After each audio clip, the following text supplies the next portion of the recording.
What's up, everybody? It's your boy, Pastor ABE, with this show that we call From Curious to Learners. For we know that the curious become the learners, and the learners become our leaders.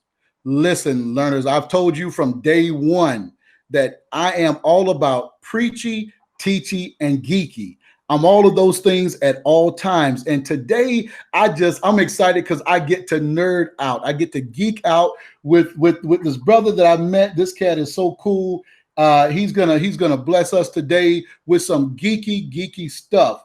We have the pleasure today to have as our guest none other than Michael Allen McNair. Now, I'm not gonna try to belittle him by trying to go into his bio. He's going to do all of that. But I can tell you that Michael is the co-founder of a company called Simpa.io, and Simpa is healthcare for all. It is health for all, rather. Health for all. And Michael is going to tell you all about the platform. And we're going to do something different today that we have not done on this podcast before.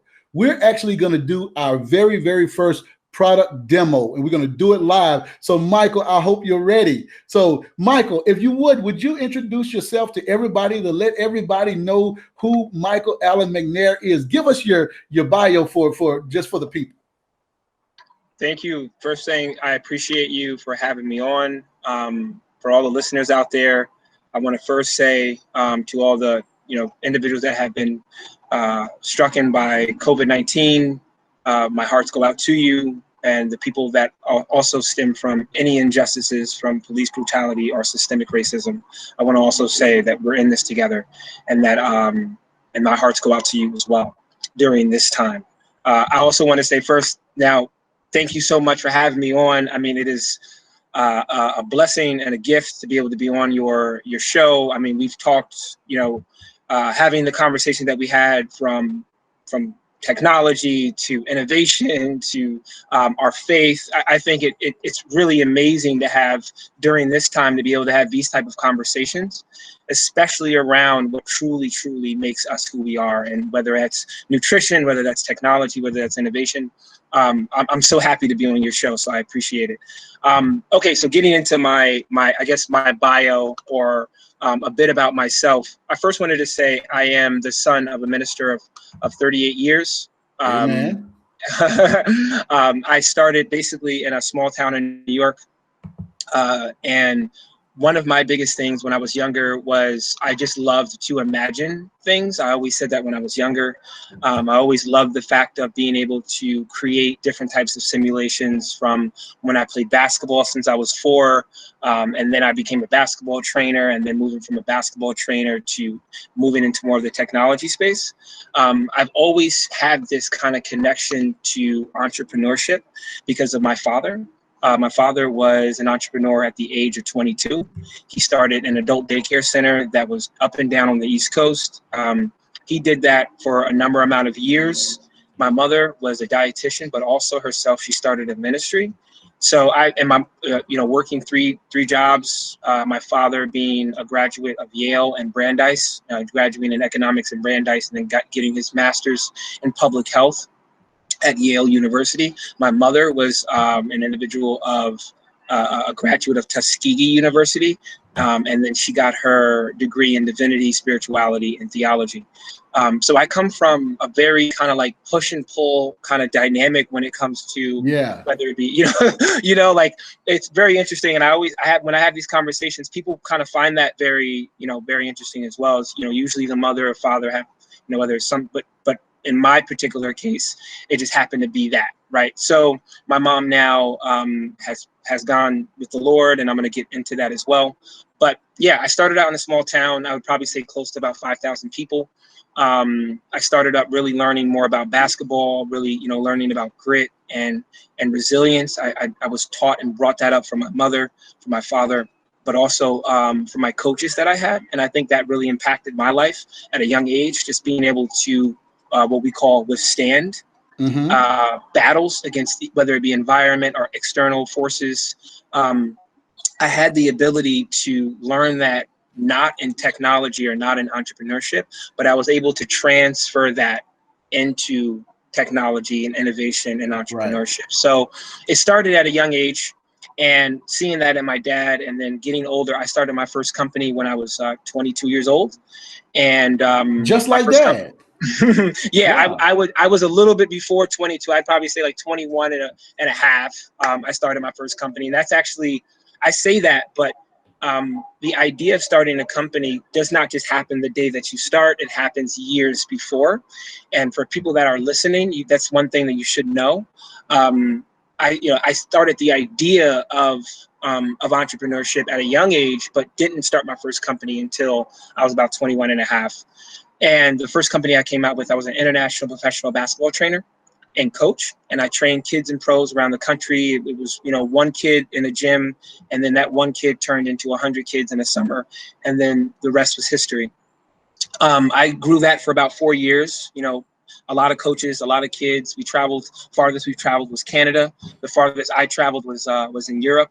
And for me, I wasn't just a regular coach. I was actually trying to create simulations in my mind and then put those in environments for younger kids to really learn to adapt and change. And whether it was basketball, but then I would throw in things like training, and then I would throw in things like meditation. All of that was kind of engulfed into my practice, because that's how I got better. That's how, I saw, things happen. So, at a young age, I did that. And then moving that more into my technology life after, running that company, which was called Inspirational Hoops, for about 4 years. I then started to really get into how could I kind of take myself out of being, constantly going to these events. I was putting a lot of wear and tear on my body from training, and I wanted to figure out a way, how could I offload or just kind of separate myself from, separate myself from, constantly going to gyms and more evolve into the technology space. And getting into that was more around how could I study more of the brain. And I kind of wanted to, and the reason why I touched the brain was several different things. And I'll talk about that a little bit later as well. For the listeners, I want to make sure. So after, me training, I got more into, I was more into like, okay, how, if I'm going to be trying to take my field of learning of basketball and of training and of sports more into the technology space, what is the number one thing that people are afraid of, that they don't want to kind of talk about, or they think that it's too hard? And that's when we flow into my grit, my resilience, my kind of like rebelness. And I took that into what people said, why are you trying to learn about the brain? It's very difficult. Or reading this paper about what the brain, oh my goodness, that's so far off. Why are you trying to, I took that as a challenge. Okay. And I took that as kind of like, I wanted to, it got, for me, like anything else, like basketball, I was always told that I wasn't going to do this, or I was too short, or and I learned that through basically coaches and peers and people telling me what I couldn't do. I learned that was a part of my DNA. People telling me not to do something, and me actually going out to actually do it and overcome it. And me learning about the brain and expanding my mind on the attributes, or what keeps us motivated, or what keeps us cognitively focused. I took that into effect. Wow. And I set out to really, put a benchmark in myself of, okay, I want to learn, about the brain. What is the baseline? How can I do that? And then continue to expand. And if it's so hard, then why are there scientists? Why are there other people in the field? Right. So I don't want to, overlong the bio. I do have a very long, drawn out bio. I love it. So that for me was something that I really wanted to take in as a challenge. And that challenge really took me into more, and that challenge was more of a kind of like away from the field. And I started to learn. And then I found out my grandmother had dementia. And then it got personal. Wow.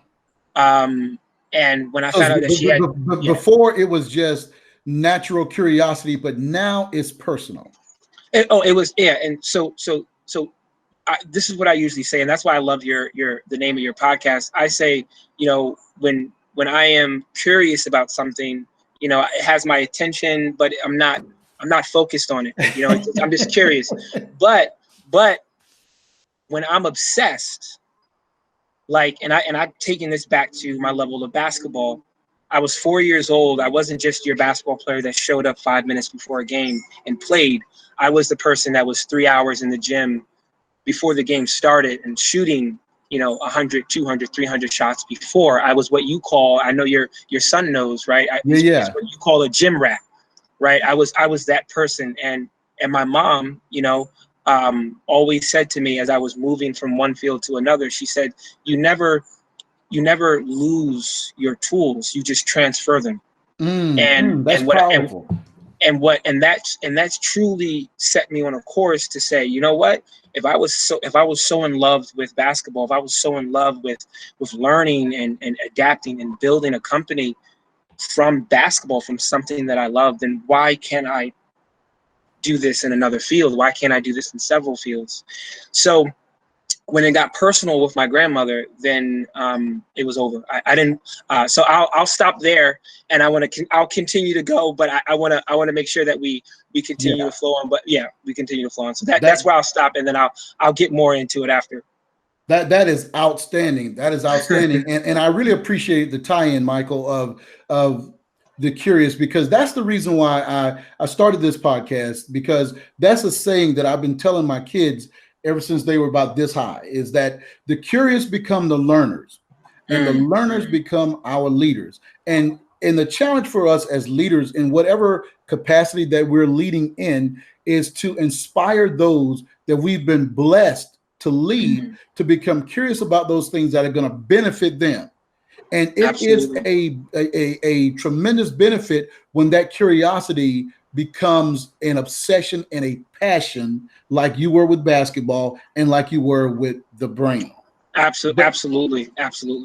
But it all begins with curiosity. So the show, From Curious to Learner, we seek to take our listeners that I affectionately refer to as my learners. We take them on a journey and to how Michael Allen McNair started from a 4-year-old basketball player. How did you become co-founder of Simpa? Because there's a journey. There's always a journey there. And the way I like to frame that journey is this. You got to that journey. You got there. And it's evident in your bio through three things: through your exposure, your experience, and an expectation. So we've gleaned some of that. And so what I want to do is I want to further unpack some of those, the exposure, experience, and expectation for the rest of our time together. But just to prepare the listeners for what they can expect on this podcast, what we're going to do is, as Michael gets into talking to us a little bit more about exposure, we can transition from bio mode to actually getting down and put some meat on the bones. Talk to how did you get to where you are through exposure, experience, and expectation, and talk to us about Simpa. And then he's going to give us a very, very exciting live demo of the Simpa platform.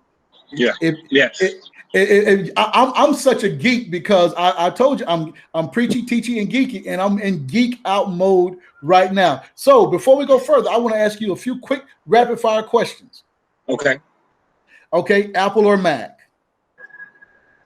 Apple or Mac? Yes. Apple. Okay. iPhone or Android? Oh, iPhone. Okay, so your iPhone. So I don't even need to ask this question, but I'm going to ask it anyway because it'll lead to some follow-up. Basketball or football? Basketball. Steph or Damian Lillard?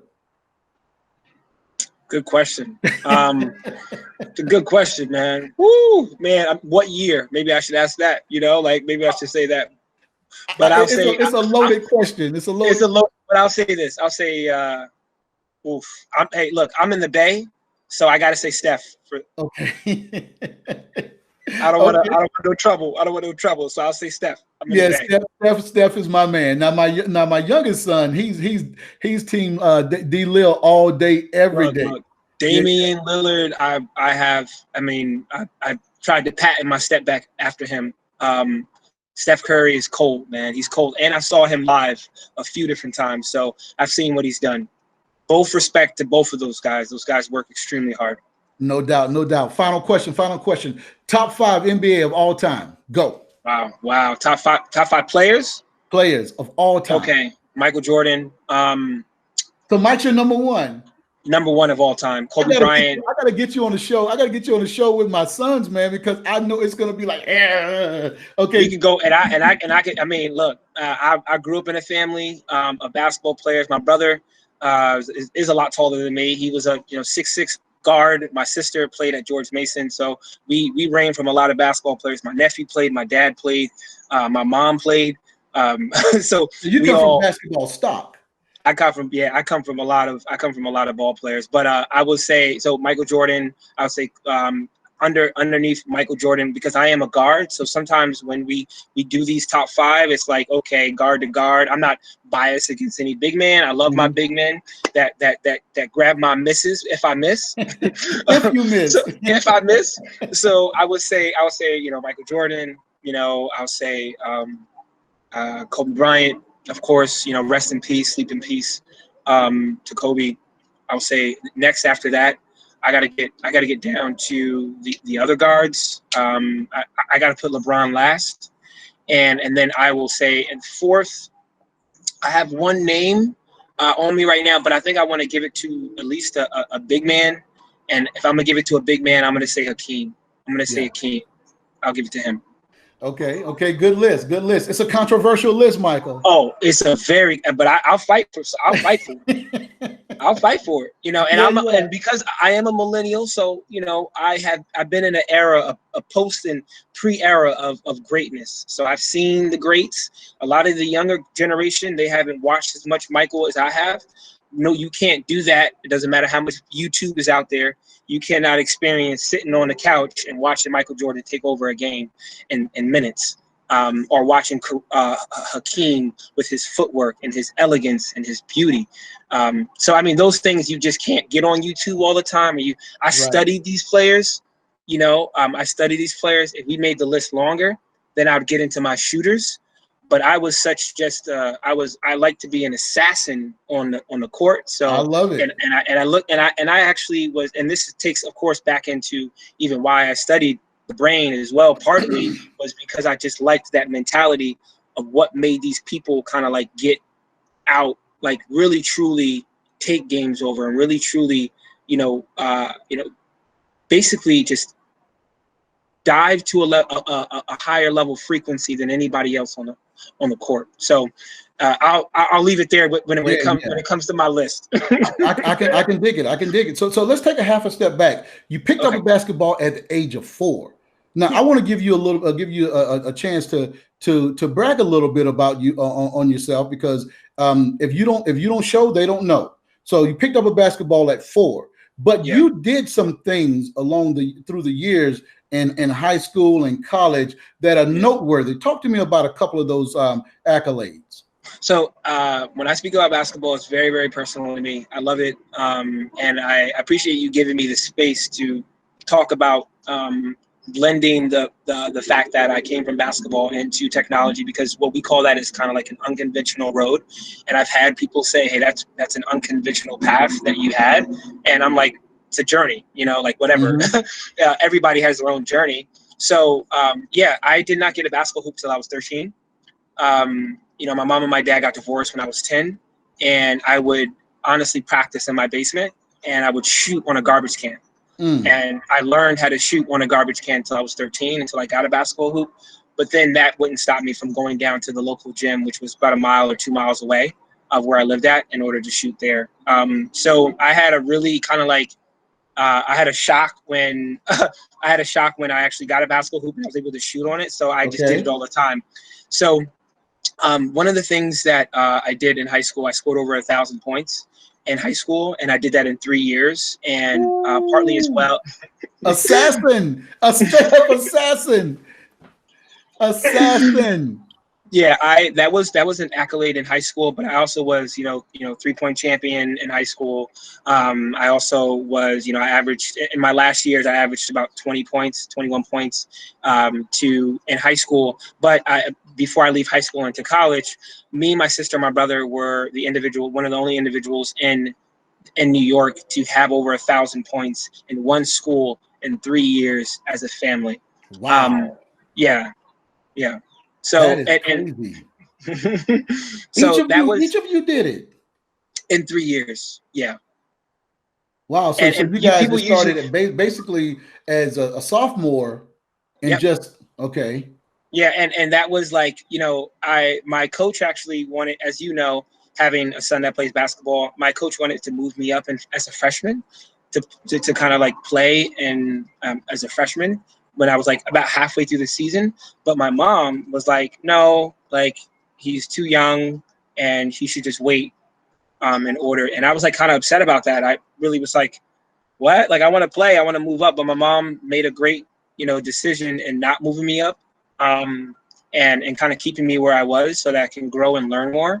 And that gave me even more of a resilience and a fire the next year to come out with a lot of steam and a lot of motivation. And it gave me time in order to truly adapt. And then as I moved to college, I actually had over 1,000 points in college as well. And the college that I ended up going to, where I got my business degree in management and marketing as well, was it was at Purchase College, which is in New York. So both of those things for me were very big, because in Purchase, when we won I was the MVP my senior year, after scoring 1,000 points. And my junior year, I had we had a lot of things that happened our junior and senior year, where we were one of the first teams ever to go back-to-back championships in the Skyline Conference. But we were the first of a lot. I was I believe the second person in history to have over 1,000 points in that school, which I believe the list is about 7 people now or 6 people now back then. So I was one of the second people to do that. My teammate, former teammate, was one of the first people to have over 1,000 points. So we really brought a lot to that school, and there was basically a lot of players at the school that weren't supposed to be at the school that were playing on the same team. So that was great. But what that moves me into is a part of a tie-in to, at the end of that championship, my senior year, we all got around the president's room, because the president was like, hey, you guys won this year. We got to call you back. We want to, the president of the school said, we got to have lunch. So he called all the players into the lunch, and he says, I want to hear about what everybody wants to do in their life. And I came out and said, hey, I want to start a basketball company for children. And I'll never forget, and I've talked about this before, everybody in the room basically laughed at me. They all laughed at me. They said, you got to be kidding me. It's not going to happen. And I'll never forget that. And some of my teammates even contacted me after I put that first out there in a podcast a long time ago. And they were like, yeah, I remember that day. And I remember what you're doing now. And like I said, that takes me back to my resilience of people telling me that I can't do something or I won't do something. And then me going against the grain and actually doing it. Wow. So that was literally when that happened. As soon as I left school, I started my company. Shortly after I left school. The fuse was lit. They laughed at you. The fuse was lit. And I love the way your mother put this. You never lose your tools. You just transfer them. And so Absolutely. all of that fire from 1,000 points in high school, 1,000 points in basketball, now that fire, those tools are not getting put on the shelf. They're being transferred into business now. Absolutely. Yes. Now, yes. So so I'm starting to see the journey and how this thing is correlating. I want to ask a question though, just so I can get it right in my mind. Your sister and brother, 1,000-point scorers, were they older? Oh, so I have one younger, one older. So my brother's about 8 years older than me, and my sister is about 4 years younger than me. Okay, so again, you saw something, you were exposed to it, and that is something that I offer to people, is that once you have that initial exposure, that opens up your mind to make you know that this is possible for me. Absolutely. And you hit it right on the head. That was a driving force for me.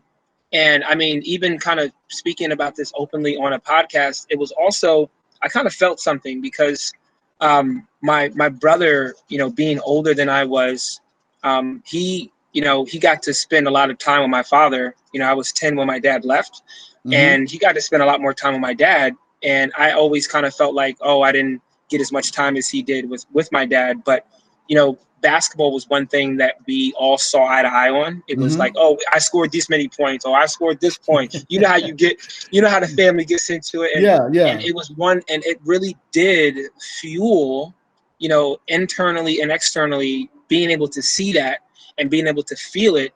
It really did drive something in me that, gave me the ability to wake up at 4 a.m.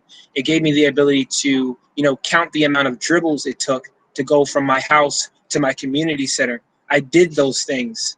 And, so being able to have this obsessive mentality for a sport, or something that you just love or care about, is part of the reason why, starting a business, or, actualizing your manifestations of your mind come into effect. It takes that level of obsession in order to do it. And I knew that if I had that within a sport that was actually physical, that I knew that it was possible with, doing it with a business, or doing it with something that I truly, truly loved as well. So you smoothly transitioned there, Michael, from the exposure to just seamlessly talking about the experience. You got up counting the number of dribbles and doing all of those things. That's that experience. That's that experience. Yep. Absolutely. Gladwell, is it Malcolm Gladwell? Malcolm Gladwell, Outliers, 10,000 hour rule. Yeah. There you go. There you go. Yeah. I talk about it on this show a lot. 10,000 hours, and just for the uninitiated, Malcolm Gladwell, in his book Outliers, summarizes that it takes 10,000 hours for someone to become an expert at something. And it sounds like your 10,000 hours was manifested and getting up early, patting that rock. You patting the rock. They say I'm too short, so you patting that rock. They say I can't do it, so you're running. They say, I can't do it. Bam, you're dribbling, you're sitting, you're dribbling behind your back, you're dribbling between your legs. You're getting that experience that you need to become proficient at that thing. Absolutely. And where people lose sight on is the ability for athletes to do that in business. And I think that's a disconnect of the world. The fact that athletes have a very high pain tolerance when it comes to feeling pain from the outside world, because our internal world, is built off of structure, is built off of waking up at 3 a.m. and thinking about something like a sport or like a game. So I think there is more of a blending that is occurring now, more in sports and business, as you have more athletes that are investing in companies. You have a lot more athletes that are investing into what they're doing. I've seen that merge, because before, when I was younger, that was not the case. And that. That was not the case at all. But now it happens more frequently. But I feel like, that takes me back to what my mom said, that ability to be able to do that gave me the not the ideal, but it gave me just like, I've done that before, so I can do it. Oh, this person told me, oh, you're not going to be able to raise that amount of money. I'm like, oh, okay, let me go out and do it. You know what I mean? Let me go out and go against the grain. Let me go out and actually actualize or manifest what I'm supposed to do. If I care about it, it can be done. Absolutely. You can do all things. So, hey man, you're gonna make me shout. Ooh. so Michael, because Michael, watch it. So in that exposure, in that experience, there's a role that a certain person plays that we refer to as a mentor. A mentor is someone who's gonna see something in you and pull it out of you. Who played that role of mentor in young Michael's life? Wow. So I'm going to say that I am the testament of a lot of people built up in me. I stand on the shoulders of a lot of people. The main person that I stand on the shoulders of is my mom. I mean, from what she bred into me when I was younger, what she birthed and breathed into me as a young kid was insurmountable. The things that she taught me that build up the building blocks of who I am now cannot be moved. And my mom was a writer. And she was also a dietitian, which I'll get into why, even, partly of how I play my part in Simpa and how that ties into it. I'll go into depth about that as well. But so I would say first my mom. My dad, of course, also was a big part of my life as a mentor, as a friend. As I grew to learn and develop a relationship with him, especially with him not being in the house, I had to learn who he was from afar. And then it goes into my coaches, both good and bad coaches.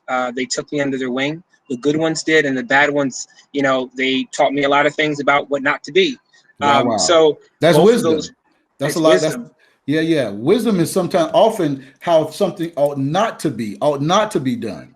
Yeah, and a lot of people, they leave those people out, and I don't think that's right. I think it's good because you have to have people that have influenced you in the right way, and then you have to have people that influenced you and done and have bad examples because you know what not to do. So I don't just say, hey, it's only taking one thing, because the world is not linear.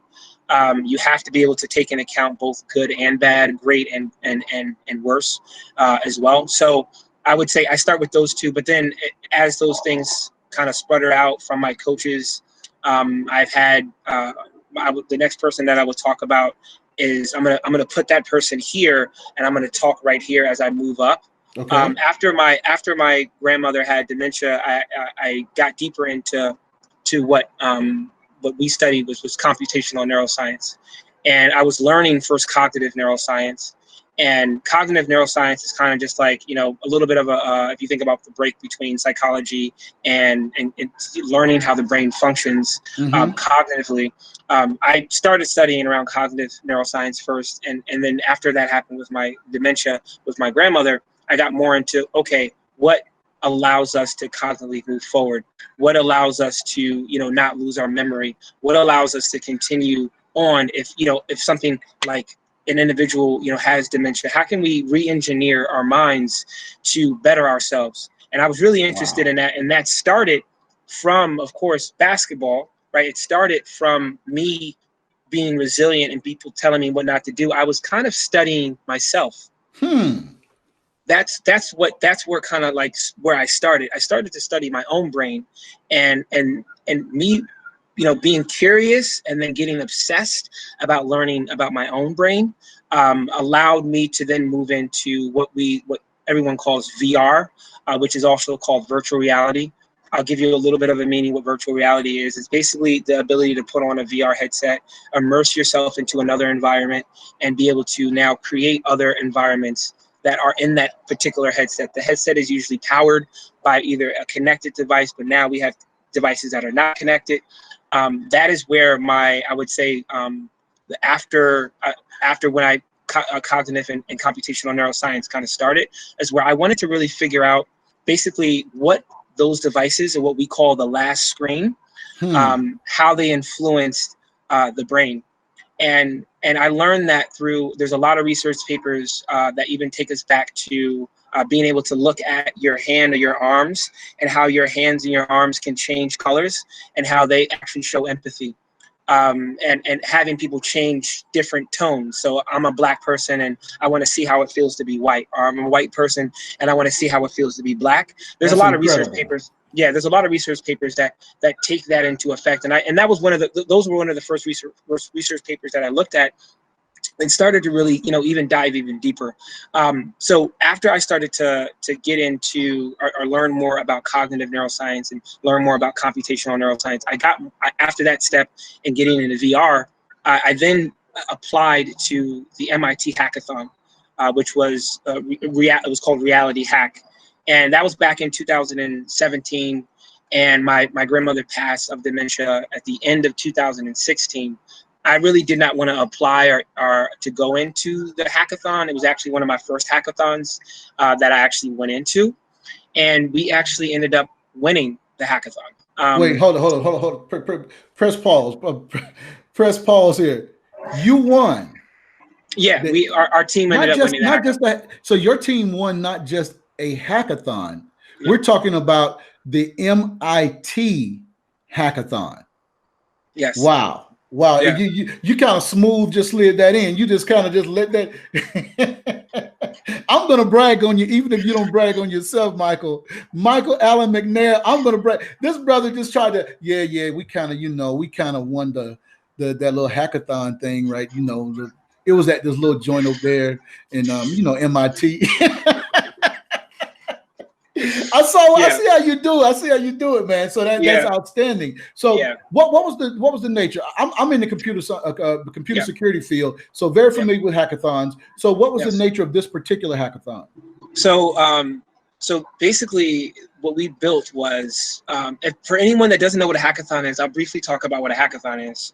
It basically is, you get a bunch of people together in one space. You usually have corporate sponsors. Now you have corporate sponsors that might have problems or things that they need to be solved, or you have, and that's what I call the top-down effect, or you can have the bottom-up effect, where a person comes in with an idea and says, I want to build this, and I want to build a team, and I want to do it fast, and I want to have basically be put on a stage to be able to do that goes up against other things. I call that the bottom-up effect. Mm-hmm. And then you have the top-down effect, where you have corporate companies that might have a problem or something that they're trying to solve, and then they then deem and then give out product, they give out money, they give out rewards, 5,000, 10,000, 20,000, whatever dollar amount that they do. They want, engineers, business developers, product managers, individuals to solve those problems for them. So that's the top down effect for people that don't know what a hackathon is. And then the bottom up effect is, oh, I have a solution. I want to get some team members together, and then I want to solve it. So for people that didn't know, I wanted to clarify it. And then, cool. So we basically came in as the bottom-up effect. And when I say that, I came into this because when I applied, it was like 2 days before the hackathon. It was in Boston. I'm in New York, and I'm like, I really don't want to go. And I was actually talking to one of my friends, and she was like, and she was in VR with me, and we went to so many different events together, and she was like, just go. It'll probably be be cool. It'll just go. And after I said, you know what, I'm gonna go. The next day, I jumped on Facebook to. So you guys already were doing some stuff in virtual reality at this time. Yeah. So basically, I spun up like a project called Moxie VR. Which was old. I mean, and what I basically was doing was I transferred from the training aspect into training in virtual reality. So I created, and I was actually working on building, and I still have a lot of the CAD models, where I was building my own virtual reality headset. And I wanted to create a headset that actually had that couldn't fog, that had breathing capability, that was, also motion detecting as well. And I wanted to do that in a VR experience that you can experience, whether it be at home, for your own personal use. And that was back in 2017. And, I was working on this project with a couple of people, and I was like, you know what, we thought about this, we were evolving this, let me see what, other hackers or other people are doing at this event. So that's why my friend was like, hey, you're already doing this. You're kind of already working on this project. Maybe you should go see what else. Maybe you can find people that, other people that can also work with you, or other individuals that might talk about your idea. And as an entrepreneur, and this is and as an entrepreneur, you do that, right? Anything to get an edge. That's the same thing with basketball. I get in at 3 a.m. I get in the gym, early, because I want to be able to be warm for the game, right? So I'm still thinking this way. I want to make sure I'm tying in both for you.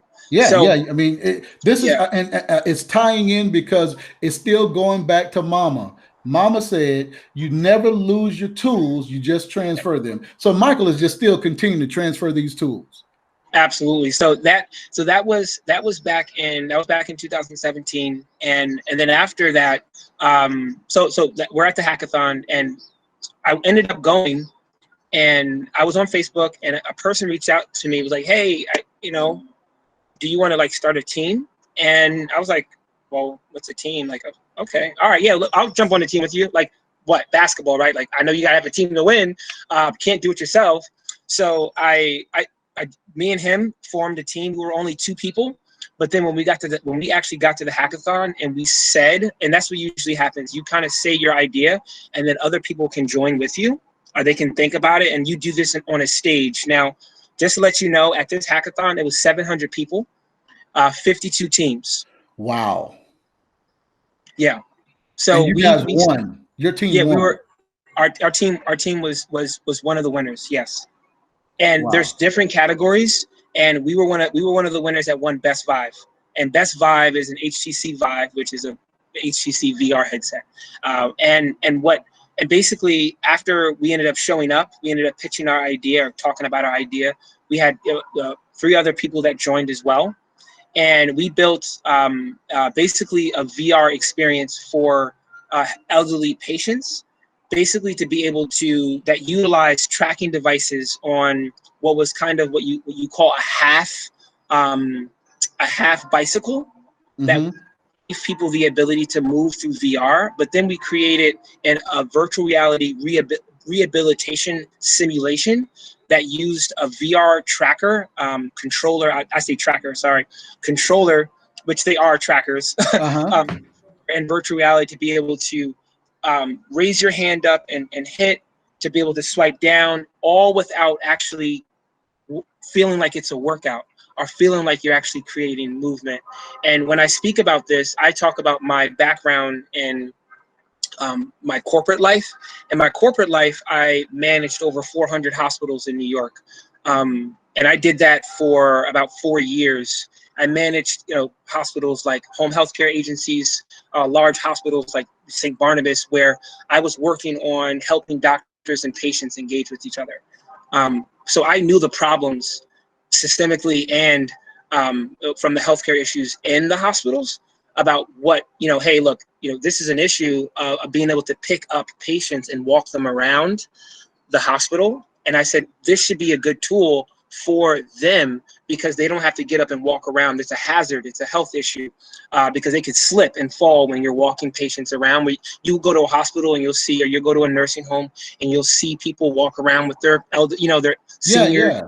Like so the cognitive part of occupational therapy is being able to still be stimulated. The brain is still being able to be stimulated to remember those activities without the hazards and the dangers of physically doing it. Absolutely. The brain does not know the difference between a pinch on your skin or a pinch in VR. The brain does not know the difference. And that's those things to me really, really excited me when I was learning, especially around the applications of virtual reality, because now you can create any experience that you want. And those experiences could be felt in your mind. And that takes us back to how, people talk about how is your mind here? That takes us back to free will, which I won't get into, but we'll get on that sidebar. We'll get into that on the sidebar because we got to get there. Now yeah. I'm checking my time. I don't know how much time you have, but does this tie us from what you did at the hackathon? Does that directly connect us? Is there a connective tissue straight from there to Simpa? Absolutely. Oh, no, actually, there's not. There's actually there's a couple other layers. And that layer to me was after I was in VR, I moved from VR and people were telling us after the hackathon to start a business. And I was like, no, I'm not doing that. I didn't want to I didn't want to take that kind of business to market, which was actually, I'm happy that it didn't. I wanted to actually be more and learn more about spatial mapping, which was in my time in augmented reality. And augmented reality, for people that don't know, virtual reality is immersive. Augmented reality is being able to utilize your cell phone or utilize what we call augmented reality glasses to be able to overlay digitally of the world assets, what we call them, or characters. What you see in Snapchat is, I don't even want to call Snapchat augmented reality. I call it like a small bit of it. But yeah, augmented reality was a big part of me learning about spatial mapping. And then when you learn about spatial mapping, we get into privacy. You get into things like data collection or point cloud data that I can get into as well. So VR moved me into AR because I knew where the market was going in virtual reality. And people that know VR, that my friends, they know it was a very slow adoption rate. And I listened to the sentiment of where VR was going. And I actually wanted to be more on mobile. I was really more interested in mobile. So that's why I got into augmented reality.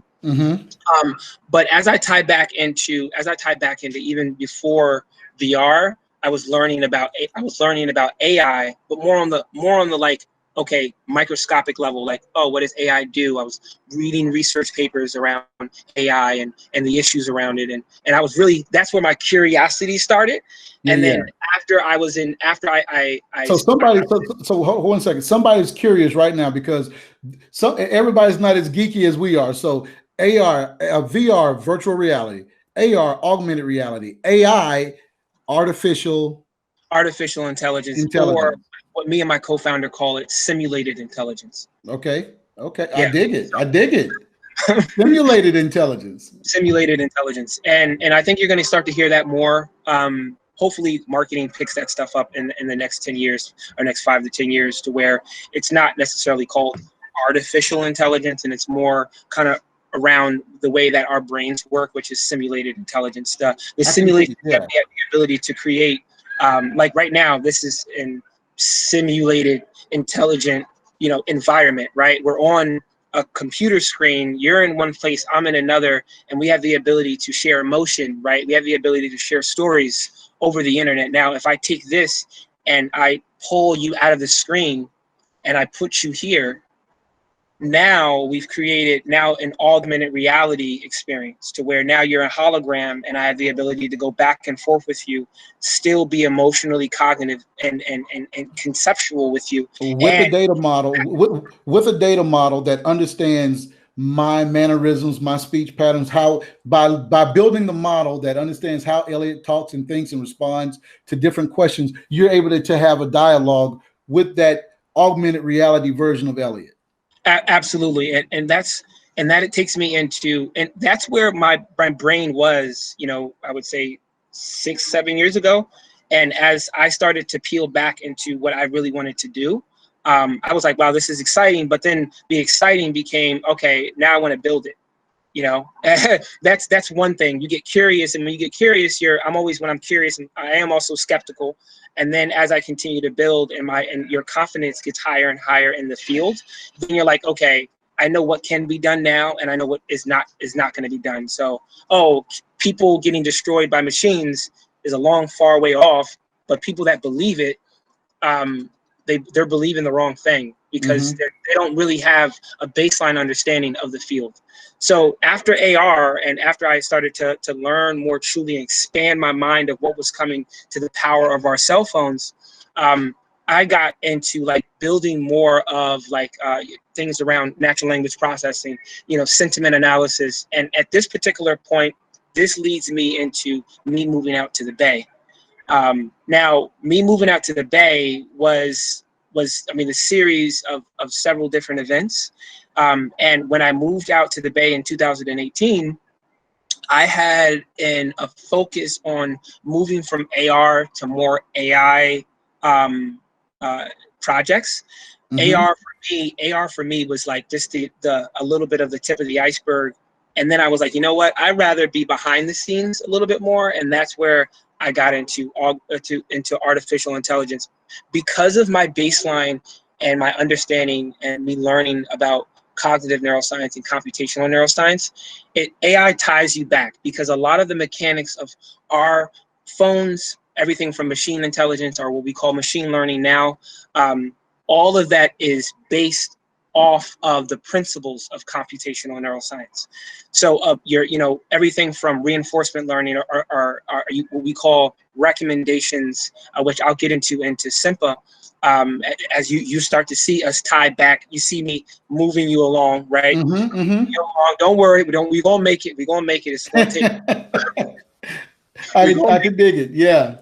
So so I was I was able to then tie my understanding and my education, my certifications on computational neuroscience, on cognitive neuroscience, into now, you want to build an artificial intelligent tool that's based off of these principles. Now I have to get into, now I wanted to make sure that I was like, okay, I know the principles, I understand the mechanics, and I was already teaching myself how to code for the past 4 years. Now I wanted to get more into, all right, let's actually start with projects now.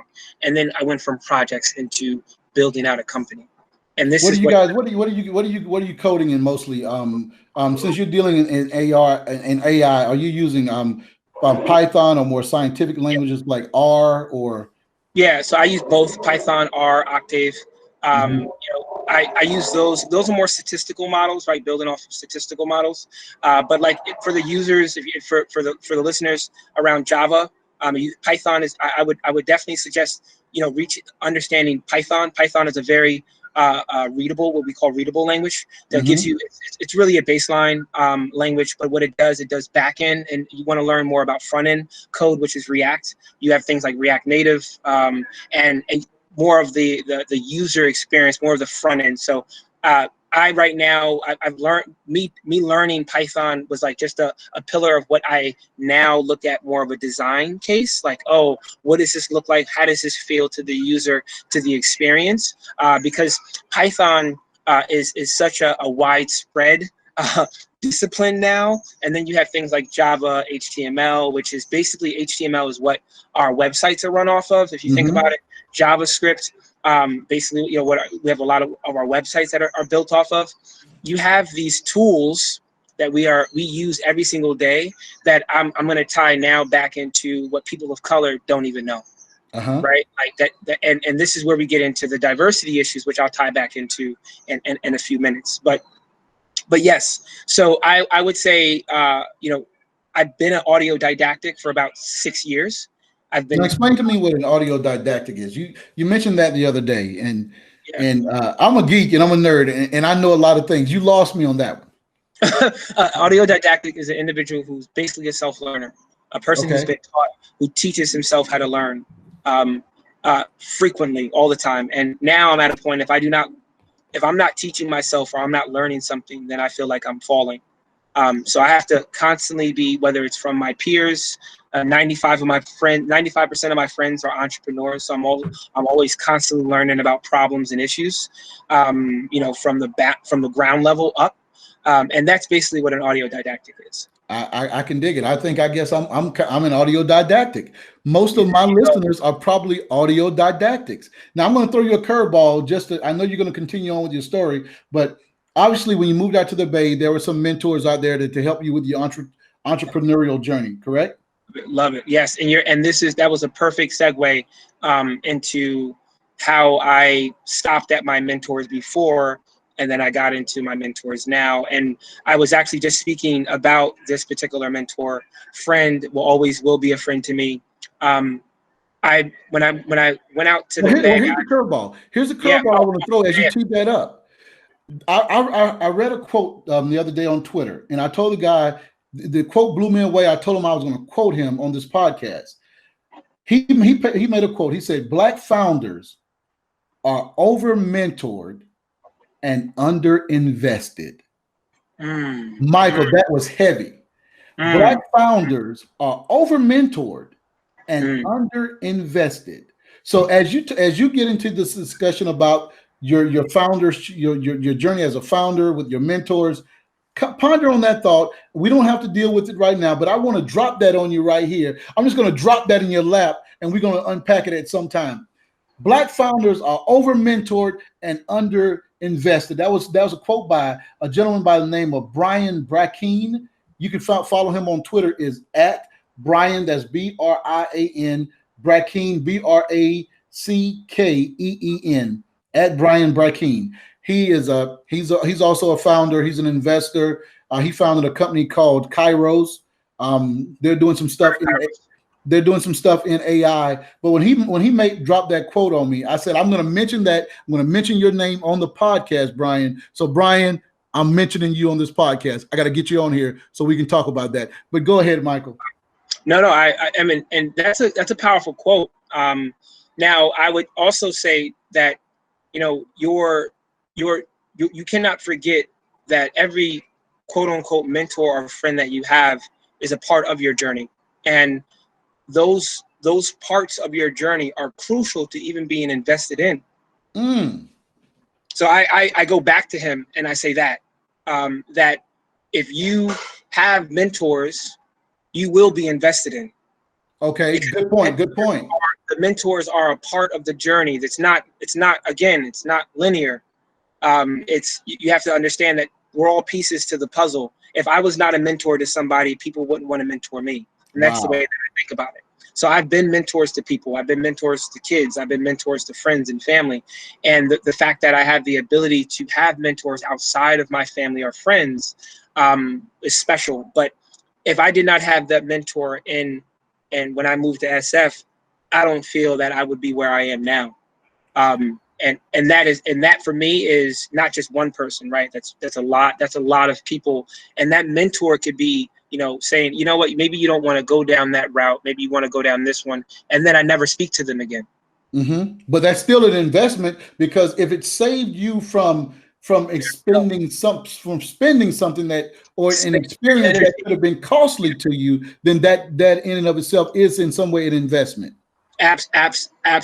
Absolutely. You are absolutely correct. So back, I guess back to before I moved out to the Bay, I had this conversation because I was one of the winners at the MIT Hackathon, and she was one of the winners at the MIT Hackathon as well. So that's where we met. We met at the MIT Hackathon, and we became friends and cool. And then I told her, I said, I'm thinking about moving out to LA. I was still in New York at this time. And she was like, oh, okay. And then I told her, you said, you know what? I don't think I'm gonna move out to LA. I think I'm gonna move out to the Bay. And she was like, call me. And I ended up calling and talking to her. And she says, you know what? Are you coming out to LA? I said, my flight's already booked to LA. And this is in January 2018. And she was like, well, come down to CES with me. And as you know, CES is one of the biggest Computer electronic shows of all time. So I actually ended up, my first experience, out, I guess, almost out of the Bay, was at that show. She actually put me on her shoulders, and she's been in the Bay for 15 years. She was in technology for 15 years. She built, she's also a coder, engineer, and she basically said, come to LA, take a bus down from LA to Vegas, and come to this event with me. And I experienced for a week long CES hyperdrive. She put me in a rocket ship and basically connected me to people that I never even dreamed of meeting, because she already had the connections. And a lot of people don't know that part about my story and how important that is to where I am now. And that's why I wanted to share that, especially on this podcast, because, it takes that sometimes. And I never forget this. At the end of CES, we were having dinner and we were talking about just kind of reflecting on the things that occurred. And she said to me, and she is a woman of color. She's a Hispanic woman. She's an engineer. That's like 1%, like 2% of the industry. I mean, coding the ability she has to code, but also she had the ability to create augmented reality experiences. Like, I mean, things that she was doing, corporate companies don't have the ability to do. Wow. I mean, for being able to spin up devices off of phones, mobile devices, she still does these things, and extremely impressive. And I never forget sitting over the cross of the table from her, and her saying, me being a Black male, founder, her being a Hispanic, founder, she said, I am not going to let you fail. Wow. That's powerful. And I'll never forget those words. That is powerful. Yeah, I will never forget those words. And to this day, when I moved out to the Bay, she, groomed me and mentored me about the Bay, taught me things about the Bay that I did not know. But she also knew that the seeds that she was planting, the water that she was taking in order to water me, she knew that I was going to manifest or sprout something. And people have to see that. Good soil. Exactly. So that to me was pivotal in who I am today, and partly her believing in me at that time before I even lived in the Bay was why now I live in Oakland. I'm on top of my roof in Oakland, overlooking Oakland. Oh yeah, the view you showed me the other day was absolutely beautiful. It's absolutely beautiful. Yeah, I would not be here. I would not be here if it wasn't for pieces and crumbs that she was able to leave at that age. I mean, even getting into my time in 2018, you talk about the founder story. That was me, sleeping out of my office. I was doing that. I did that for months in on out. Being able to grind, wake up every single day and go to events. I was going to events in the Bay to eat, because I didn't have enough money to eat out. So I would go to these tech events to actually eat there. I know a lot of founders can see themselves in this story. Exactly. And that to me takes me back to basketball, takes me back to waking up at 3 a.m., takes me back to all of those things for me. It was like, you have to do this in order to survive. You have to do this in order to succeed. You have to do this. This is your training. This is your process. This is a part of what you have to do in order to be able to get to where you are now. Now, that sets me up to me, in 2018, I started working on a project called Cody. Cody utilized sentiment analysis, which had the ability to basically gather a focus of an entrepreneur. So say, for an instance, we basically, Cody.ai was an email client. And in 2018, I started to do a lot more research. And I was, what you call a research scientist. I was doing and writing, like, okay, writing more around, I started 55B Labs. And 55B Labs is basically short for A55B, which is the part of the brain that deals with visual storytelling, which is near the frontal lobe. It's actually, it's right below this is where your frontal lobe is. You have your dorsolateral prefrontal cortex that's below, and then your A55B is actually close in between that. So that was actually not in a case, and that was actually a new part of the brain that evolved over time in 2016. Has it always been there, or it evolved? It's a new discovery. It evolved. It evolved, and the paper came out in about 2015. So you're saying that we didn't have A55B before? Yes, exactly. And it evolved over time. That evolution? I mean, where did it come from? So think about the way we tell stories. The way that we tell stories evolved over time. You think about the fireplace, the tribal, and now we're in the technology space. So as you also think your A55B, the griots would sit and they would tell stories using word pictures instead of actual pictures. Yes, and now if you think about the way that we share stories, even the story that I just shared with you, now you then put that out to the world, and now the world learns, right? Something, whether they take one piece or two pieces, we are self-propagating organisms. If I tell you something that is, whether it's something that you don't know or something that you do know or something that is controversial, it sparks what we call spikes in our brain. And those spikes can lead to another question, or it can lead to resentment, or it can lead to pain. And that's where you even get into what the things that are happening now in the world, to where there's a problem happening in one particular population and the other populations don't understand it because they are not of the same color. But we continue to talk about what this issue is while everyone else wants to talk about the other issue. But what we're telling everybody is our issue is your issue, because we're all in this and together. This is not just, hey, we solve our issues and you solve yours. This is, hey, we're all in this as one. But what we've done with cognitive bias is that we have created the halo effect and the horn effect. And so, and the halo effect says that everyone who is treated with this halo, they're persona non, I mean, they are off limits. Our military, our law enforcement officers, to some degree, doctors, and not lawyers, but there are certain professions that always have a halo attached to them. And it used to be our military. It used to be our law enforcement. And so they could never do any wrong.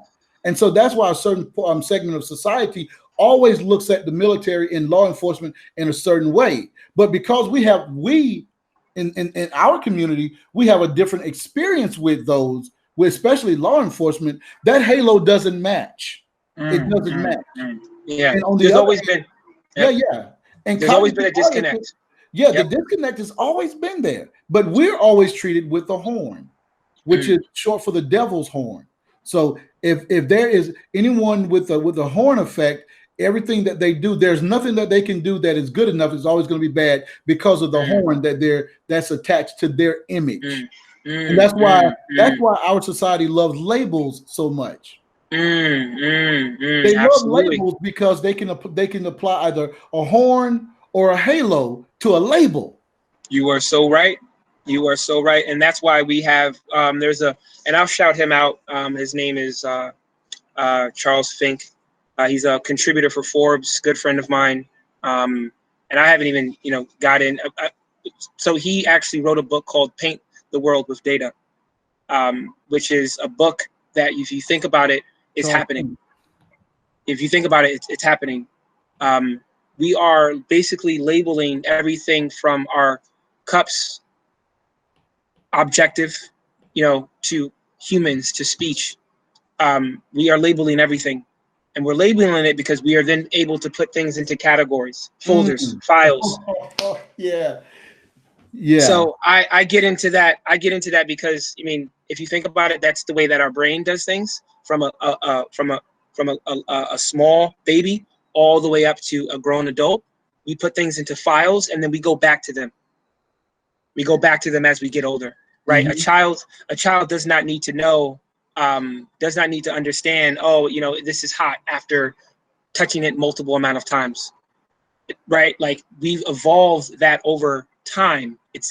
And that is passed down through us, what we call epigenetics. I can, and those things for me, from touching something physical hot, to me teaching you something, and then you teaching it to your kids, and then your kids having kids, and then them learning it. So let's walk it forward. Let's put it in a modern day context. Okay. For instance, this equals bad. This equals bad. This equals bad. This equals bad. Bad equals you are supposed to abhor anything that's bad. You are supposed to detest anything that's bad. You're supposed to fight against anything that's bad. So if this equals bad, you're supposed to fight against anything that's bad. Now I'm going to replace the this with a label. And there you go. Exactly. And Black Lives Matter, etc., etc., etc.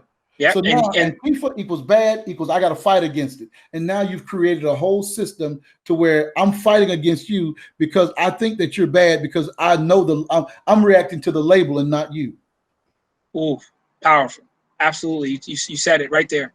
You said it right there. And there's a lot of things I feel like, me being in this field, and having been in this field, I think that I am a part of the change. I feel like I'm going to be a part of a change in some way, shape, or form, or I'm going to be I'm just a piece of the bigger picture, because I feel like we need to continue to have, conversations around AI ethics. We need to have conversations around, AI task force, when it comes to not even just AI, but you could talk about AGI, you could talk about ASI, you could talk about ANI. Like, there are so many AIs that, because we have this forethought of being able to have machines take over or offload everything that we do, from, ordering your Uber to stopping system, stopping racial issues. That just doesn't correlate. That doesn't happen. We have so much more to do, and so many other barriers to put up, before we even to get to that level. So you're absolutely right. And I think more of these conversations that we have with people of color, with women in the industry that are of color as well, with men that are in this industry of color, but also corporate leaders, policymakers, scientists, engineers, artists, creatives. Everyone needs to join together in order to be able to then set forth the regulatory issues of what happens, and the policies that need to be done. And I don't think that has occurred yet. I don't think we have that. And I think we need to mature to get to that point. Yeah, there's a lot of work that needs to be done, because dealing with the label is reflexive. It's a reflex now. I mean, and so we need to rip off the labels so that we can normalize the data again. Because Or we need to have people that are labeling,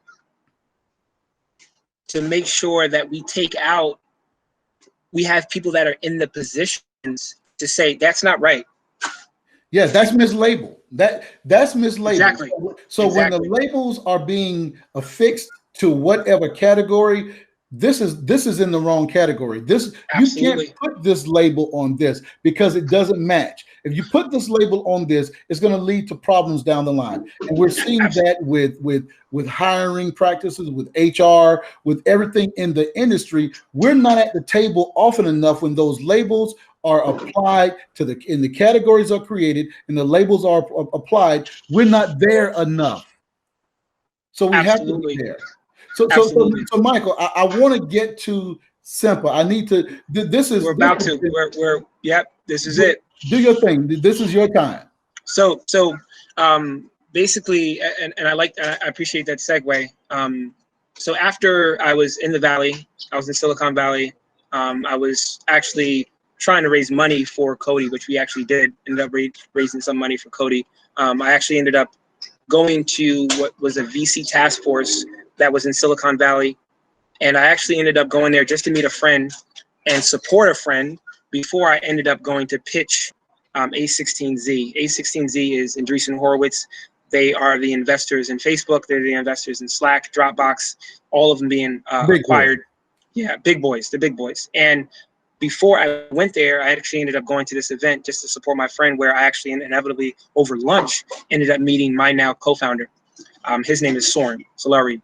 And me and him, we bonded and kind of talked and kind of conformed with each other around the brain, because he has his PhD in integrative neuroscience, and actually started and now me and him talked and were able to really kind of like, and just in I would say maybe 10 minutes to really learn a little bit more about each other and what we did. And that conversation led into us going back and forth about our personal lives and kind of like where we were. And then he was actually focused on another project, and I was actually focused on another project. And then we ended up actually kind of like still staying in contact with each other. And then lo and behold, which, I wanted to get into more, we actually was in March of 2019, I found out that my mom had breast cancer. And that was last year. And finding that out was basically over a phone call 3,000 miles away. Wow. And I'll never forget, I was in San Francisco, and it was in the morning. My sister called me and said, I have to drive mom to the hospital because, fluid is building up in her lungs. And, she actually has breast cancer. She wanted me to find, my mom was basically forced to tell my sister on a car ride to the hospital that she had breast cancer. Now, my dad, about 16 years ago, had prostate cancer. And we actually, the prostate, he had prostate cancer about 16 years ago, which he survived. And, God willing, he did. And then my mom, in March, me finding that out was one of the biggest blows of my entire life, still is. And that was in 2019. Now, she had it for 5 years before that time. And she bared the burden. We did not know. Wow. She bared the burden. She bared that burden. And that's why, even after all of this happened, I wanted to even investigate how issues that we keep to ourselves, how do I put it, deteriorate our brains and deteriorate our body over time. And what that did to my mom for 5 years, to hold that in to herself. And then after it got to a point where she was treating it, she was actually spending $1,000 on one pill, per pill, $1,000 that she was paying. I mean, from a financial standpoint, all the way through the course to us finding out. And then from that moment of time of March, me going back and forth from San Francisco to New York, checking in on my mom, the financial load that it took on us and on her, is only something that I have to look back on and be a very, very upset about how corporate companies or hospitals or the healthcare system has done their work over the course of millennia. And I'm not the only person of color that has that story. I know that there are many others, but I was the individual that this was a part of my testimony. This was a part of my journey.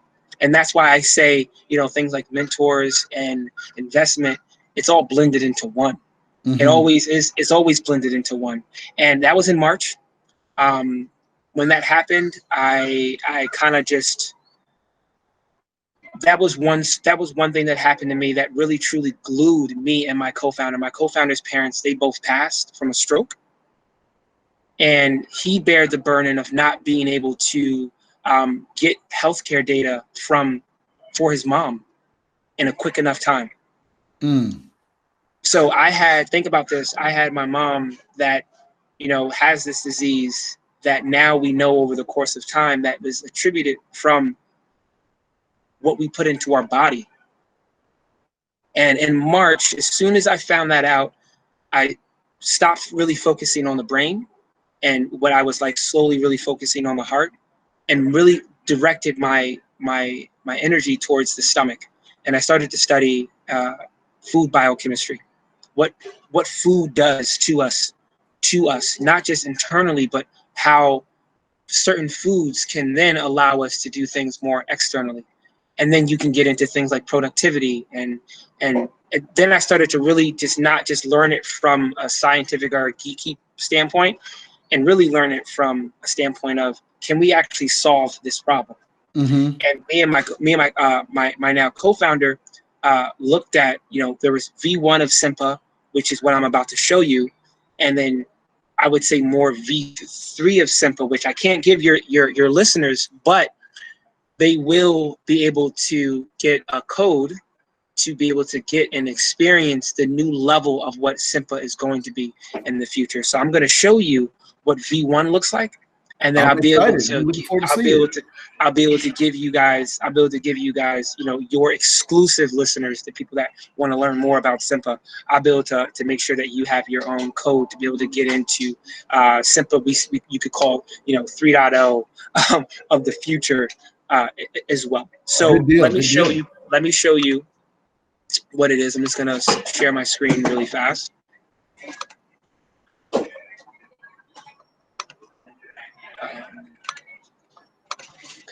So for those looking at on the video, we're doing a separate video recording. We're about to get into a screen share right now where Michael is going to show us the Simpa application.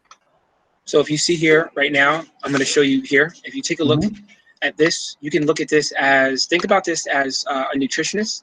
So if you look at this particular site, why I say it's V1 is because if you think about this from a nutritionist standpoint, my mom was a dietitian for 38 years. After when she had breast cancer and she was going through what she was going through, I actually, as I was studying food biochemistry, I started to look at her work.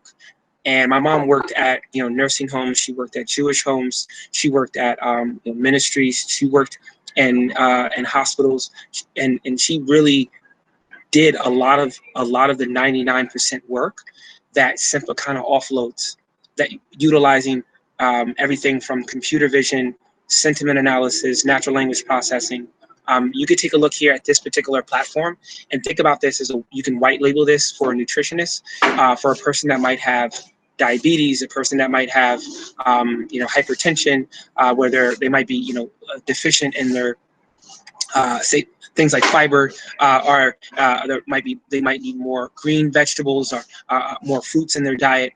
Think about this as a standpoint of being able to gauge an individual, or learn over the course of given, I ate this food, and how does this change my blood type, or how does this change my body, or how does this change what I do? Exactly. So this is my friend. As soon as my mom, back in 2019 passed in October, I did food profiles for my entire family. And it took me about 2 weeks to do that.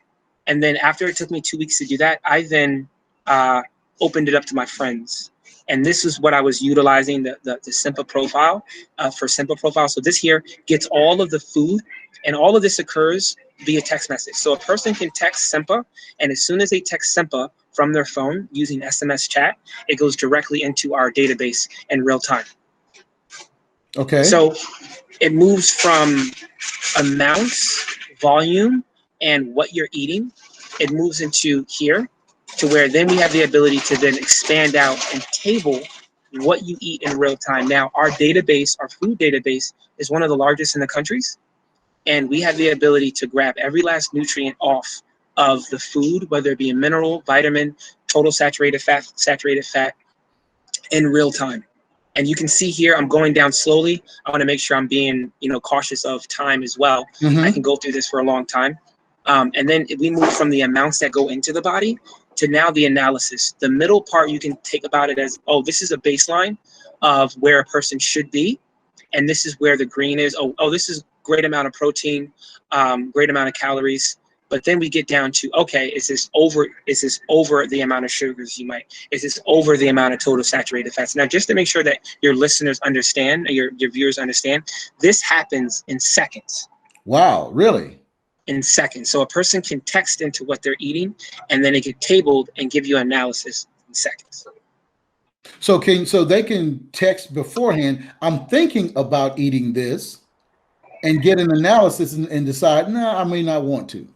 Well, see that now you're talking about you're going into V3 now. Yeah, you're just don't you? It's steps, right? It's all steps. It's all steps. We're gonna make it. No, but that's good. So now if you think about this from a nutritionist standpoint, what is that individual eating? How can I better that how can I personalize that individual's eating patterns? How can I personalize it for them? And that's what we get into where Simpa, right? Simpa is simulated personal advocate, simulated health advocate, right? How can we make personalized experiences for the individual? Simpa, simulated personal advocate. Okay. Exactly. And that ties me back to simulated intelligence, right? Not artificial intelligence, but simulated intelligence, which is you got to make that distinction. So after you have the ability to say, okay, this person's ate this, now the recommendations, right? So if I have type 2, diabetes, or I have, am I deficient in this particular area, what am I supposed to eat? And nutritionists do this all the time, but the ability to have a tool to do this in real time and then shoot these, maybe whether it be notifications or suggestions to their clients or their patients, is powerful. Because now I'm not coming to you to say, what should I eat? I'm able to then send you suggestions in real time. Now, this was the premise from Simpa, from what you see in V1, being able to offload an individual's healthcare needs in real time. Now, if you look here, you can tell, okay, I just added a supplemental liquid drink for that individual, and look what happened to my calories. Look what changed. Look where I am. Okay, now I'm going to take that off, and I'm going to add some raw yams. What does that do to my calories? What does that do to my protein? What does that do to my sugar levels? All of that is tabled in real time, no lag. So if you see here, and if you go down, all of that can be tailored and personalized for the individual. Wow. So if you see here, after that, we then we can add in things like activity, right? You can add in, okay, how long did that person sleep? How long did that person maybe how many steps? This is where you get into like VO2 max levels. How are you breathing? How hard are you breathing going up the steps? How hard are you breathing going up a hill? Did you go up a hill during the day? All of those things can be tailored here. And then you can get into things like labs, which that is more in V3. But then you get into comparables, like being able to then take a look at your total protein, and then say your, I'll touch on maybe total carbohydrates. And now you get a frequency level of, okay, over the given particular point of time, my protein levels were here, and that correlates to my carbohydrates, or that correlates to my energy levels, my energy consumption, energy expenditure, right? Okay, I was able to eat meat or this particular protein, and my energy was at this particular level over a week, over a month, or over a year. Wow. Now, as we've talked about, think about this as a skeleton compared to where Simpa is now. This was built off of a framework to where we are now. And all of that is done on the web, based off the web. And if you look here, this is how you can engage with Simpa, but this is not what it looks like now. Nowhere, shape, or form. I want to make sure your users understand that you can engage with Simpa within. You see how he says motivational quotes. I believe in you. He calls you by your name. I asked him for a joke, and it's like, okay, because it's not. You see, all of this here is built into what I consider the brain of how Simpa works.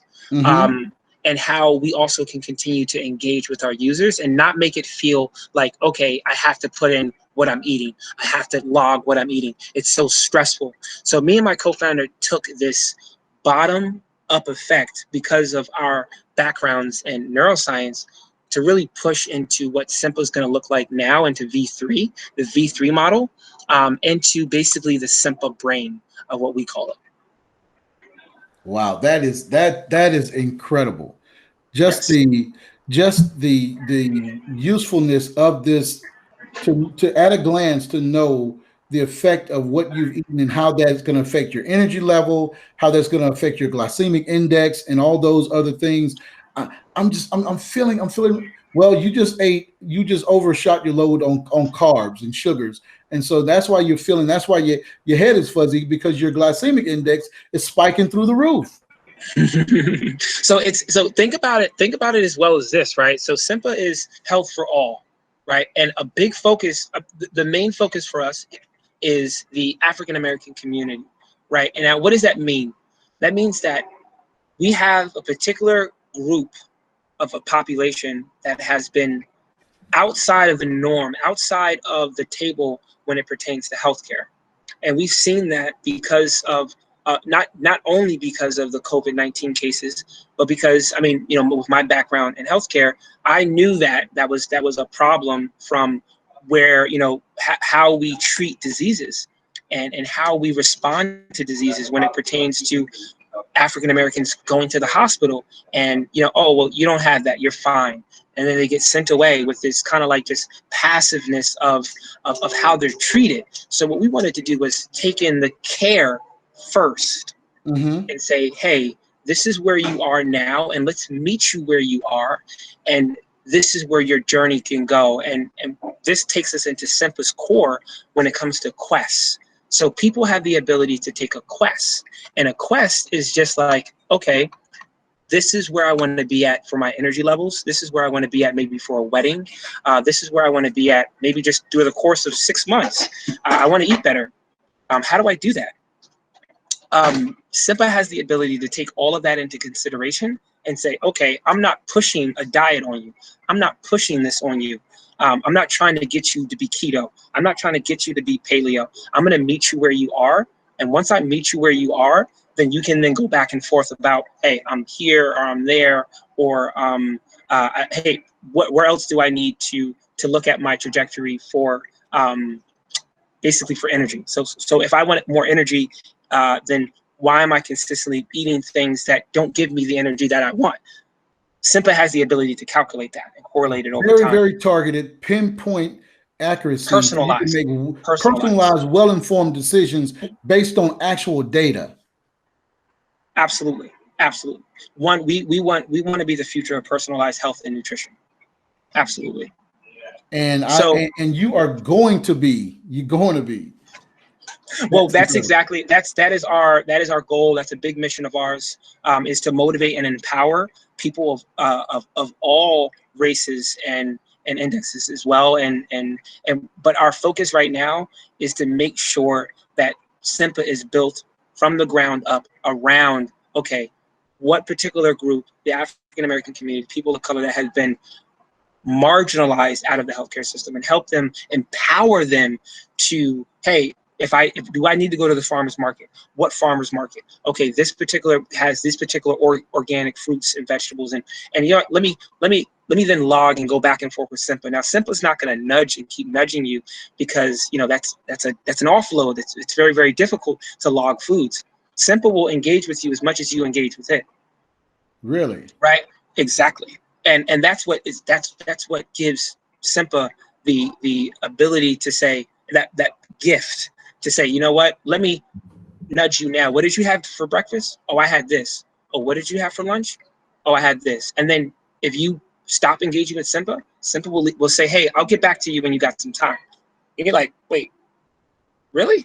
And then you can engage back with Simpa. So we know that the world is not linear, right? We know that the world has to be this back and forth dialogue between our machine learning model, our AI model, and the world and the user and the consumer. So, and as an African American male, I look at like that is relationships. Mm-hmm. If I go to my mom and I tell my mom, hey, or my doctor, what am I supposed to do? How do I need help?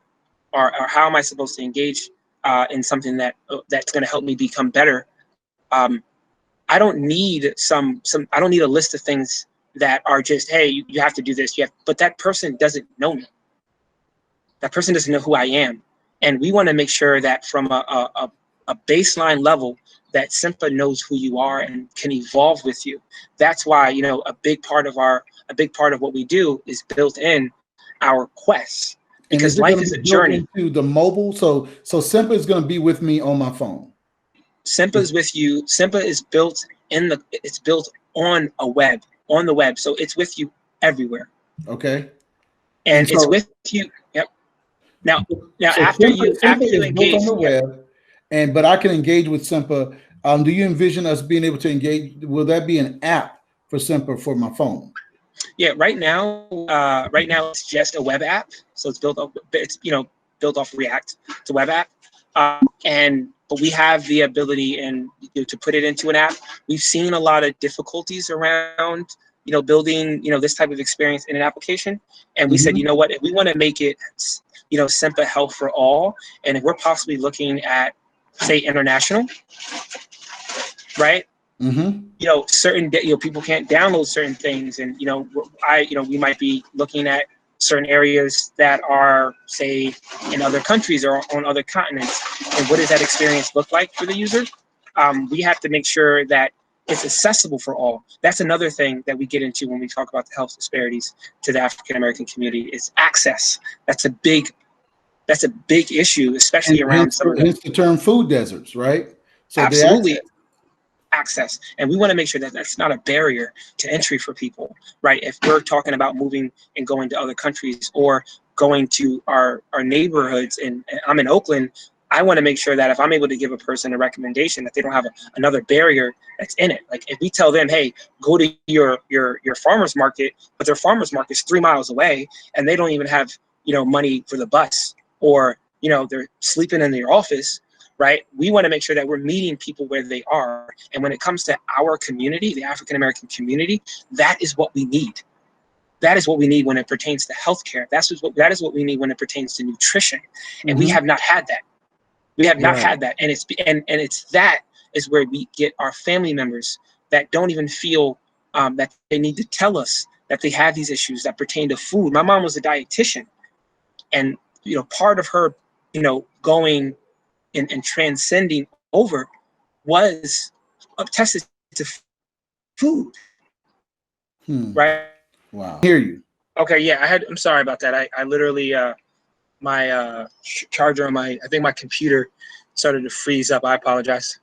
That's quite all right. That's quite all right. Michael, that was just an incredible demo. I mean, I think what for us and for our community, and just listening to your story about your mom and what led to her situation, it was all food related. So so I can see your passion for building an application such as Simpa that is so powerful, and that it's going to provide those meaningful insights to us in a very, very timely way that's very specific and is tailored to the user, that can make all the difference in some of the choices that we make pertaining to our health.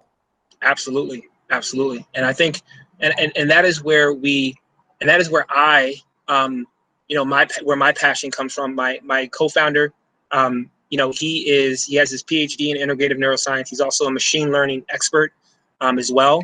And being able to blend both, our, social views when it pertains to what we feel we should be living in, a world in which we should be living in. Me and him see eye to eye on those truths.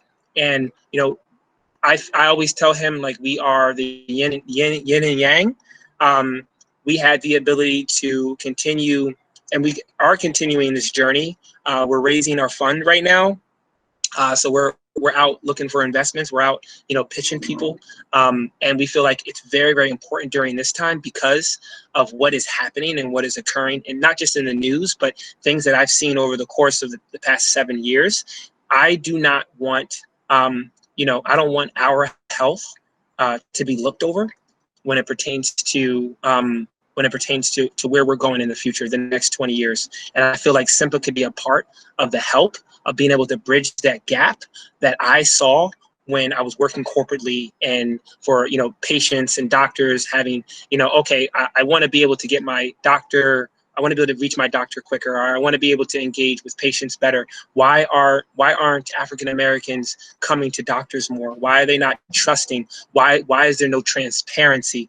All of this is built into the psyche of Simpa, and being able to empower people themselves to either, whether it's activity or health goals or activity, or our nutrition, being able to do that for the individual at a personalized level. And then that, of course, occurs, and then that blends into the family. So now you have this education that evolves as well. So I'm just blessed that I have the ability to be living during this time. Yeah, I'm excited for the things that we're going to do in the future. Man, I'm so excited, and I feel like that, like we're blessed, and my listeners, or my learners, as I refer to them, they're blessed as well for getting an early bird's eye view of Simpa V1. We really can't wait to see what V3 is going to look like, and I know that we really didn't get a chance to touch much on it, but I know that because of Simpa and the way that you're interacting with Simpa on the back end, there are some security considerations that we have to concern ourselves with. Maybe on another episode, we'll be able to get into a little more detail on that, about how Absolutely. when you go over to Europe, for example, you're going to be addressing GDPR, and out in California, you'll be addressing CCPA requirements and all those things. Those are areas that's my area of expertise. So I can definitely help you in that regard. But Thank you. Michael, We're definitely going to talk. We'll definitely talk about that. I appreciate you having me share my story and my experience, and even demo what the old Simpa looked like. And again, your users, if they want to find me or they want to email me, I would love to talk to them. Michael at Simpa, Simpa.io is my email. If they want to go to the website, they can check out www.simpa.io. We're going to be releasing to our users and our customers in July this month. So it's very, very exciting times while we're raising at the same time. So there's a lot of fires. There's a lot of hands in the fires right now. Oh, wow. That's got to be extremely, extremely exciting, Michael. So we talked, we're wrapping up. We're coming to a close here. We talked about exposure. We talked about experience, the expectation. Where did that expectation come from, that you would do something with that fire that you had and the experience that you got? You said, where did the expectation come from? Yeah. Who was the expectation from Michael? Was the expectation on your mom or your dad? Did someone say, okay, Michael, you got this education, you got this drive, you're a gifted kid. Now go do something with it. Who put that expectation on you? That's a really interesting question. I guess I can say expectation was self-inflicted. Mm-hmm. It's partly self-inflicted, because I hold myself at a pedigree that I feel like I have the ability to succeed. And that's been the same case for me in sports, to where I really put myself out there as being a person that should and can do anything. And I think that was also a seed that was planted in me by my mom at a young age, because she told me that I can do anything. And having that at a young age, you start to believe it. And as you get older, you start putting things in the process of being able to say that you can do anything. So I would say that I'm at an older age now. My mom is no longer with us physically, but that expectation never leaves. And again, that ties us back, right? We're going, it's circular, right? Like we keep talking about, where it all evolved from and where it's going now. It's all circular. And I feel like that expectation was given to me because of the words that were breathed into me at a young age. And those words then became flesh over time. And now I say, hey, I can do this, and I will not stop until it occurs. So now your expectation becomes your character. It's a part of your system, and that was downloaded to me when I was younger. It was given to me. I know a lot of people that are, whether they be my color, my age, my sex, they did not have that. They did not have that ability. They were told that they could not do something. My mom, no matter what I heard from coaches or people saying what I cannot do, my mom kept on telling me what I can do, what I can do, what I have the ability to do. So it was always blunting these other people, these other adversaries, these other outside forces. And then now, as an entrepreneur, 10 years later, working on a project, working on a company that is like this, gives me the I would say not just the grit, but just the audacity to even say that I can build a company like this and that be successful in building. And you got that from primarily, you got it from your parents, but sounds like you got it from your mama, because I got mine from my mama. I got it from my mama. And those tools are useful tools. Those tools are being transferred. And to all of the listeners out there, I just know that you heard something in Michael's story that will resonate with you. And I want to challenge you all. Do it. Do something about it. Don't just wait for it to happen. Make it happen. There are resources out here. You just have to go believe in yourself and make it happen. Michael Allen McNair has shown us the way today. Michael's made it happen, and he's continuing to make it happen. And we have a front row seat as we're going to watch. We're going to watch Simpa grow and become a powerful, powerful company that's going to change lives, because it's providing health for all. Health for all through the Simpa platform, and it's going to definitely change lives. Michael, would you have anything else that you would just like to leave us with today before we wrap up? I would just want to make sure that your users, I know I'm going to get these links and everything, but if you're anybody that is listening that does want to contact me or communicate with me, feel free to reach out at any time. Very open.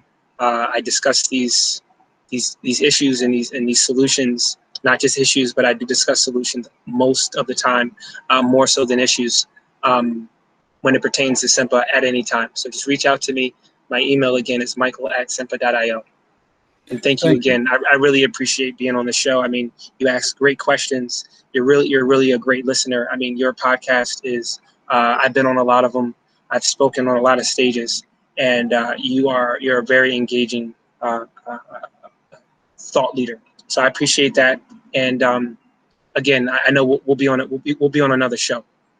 Oh, absolutely. I really appreciate your time. We've clicked, we've connected on a number of levels. In the main level, as we wrap up here, we've connected on a spiritual level. And we know that our journey did not start with ourselves, but the Lord told us that I know the thoughts that I have for you. He's thinking about us. He's thinking about me. He's thinking about Michael, and he is thinking about you wherever you are. And he's dropped a seed, an inspiration inside of you. He gave that to you. Now it's incumbent upon you to do something with it. There we go. And this is Pastor ABE telling you, until next time, that according to your faith, it will be unto you. Be blessed.